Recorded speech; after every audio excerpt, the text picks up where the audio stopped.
Terima kasih atas kesempatan diberikan. Saya Utari Eklesia Rangkang, NIM 17014334. Saya akan membahas tentang pengadaan barang atau jasa melalui swaklola. Yang pertama, apa yang dimaksud dengan swaklola? Swaklola adalah pengadaan barang atau jasa di mana pekerjaannya direncanakan, dikerjakan, dan atau diawasi sendiri oleh KLDI sebagai penanggung jawab anggaran, instansi pemerintah lain, dan atau kelompok masyarakat. Berdasarkan pada ketentuan pasal 26 Perpres 54/2010, jenis-jenis barang atau jasa yang pengadaannya dapat dilakukan melalui swaklola sudah tertentu. Dengan demikian, pekerjaan yang tidak memenuhi kriteria tidak boleh diadakan melalui cara swaklola. Jenis-jenis pekerjaan yang dimaksud itu adalah: yang pertama, pekerjaan yang bertujuan untuk meningkatkan kemampuan dan atau memanfaatkan kemampuan teknis sumber daya manusia yang dimiliki oleh KLDI, dan pekerjaan tersebut sesuai dengan tugas pokok KLDI yang bersangkutan. Contohnya seperti bimbingan teknis, workshop, dan lain-lain. Yang kedua, pekerjaan yang operasi dan pemeliharaannya memerlukan partisipasi langsung masyarakat setempat. Contohnya, perbaikan pintu irigasi atau pintu pengendalian banjir, dan lain-lain. Yang ketiga, pekerjaan yang dilihat dari segi besaran, sifat, lokasi, ataupun biayanya tidak diminati oleh penyedia barang atau jasa. Seperti contoh, pemeliharaan rutin dengan skala kecil ataupun sederhana, kemudian penanaman gebalan rumput, dan lain-lain.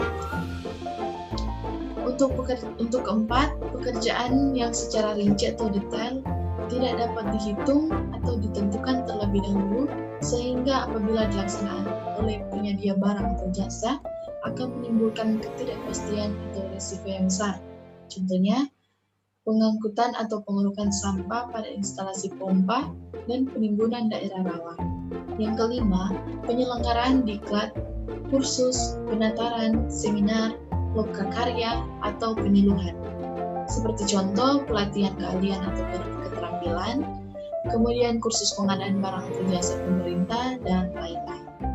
Yang keenam, pekerjaan untuk proyek percontohan atau pilot project, dan survei yang bersifat khusus untuk pengembangan teknologi atau metode kerja yang belum dapat dilaksanakan oleh penyedia barang atau jasa.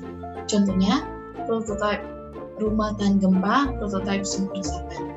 Kemudian yang ketujuh, pekerjaan survei atau pemrosesan data, perumusan kebijakan pemerintah, pengujian di laboratorium, dan pengembangan sistem tertentu.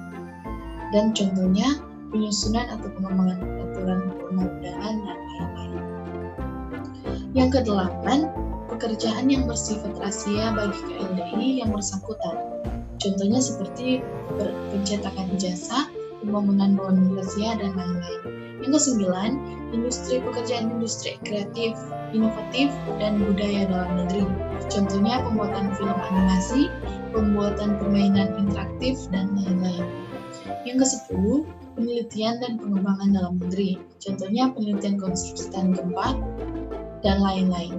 Yang ke-11, pekerjaan pengembangan industri pertahanan, industri alutsista, dan industri almastos dalam negeri.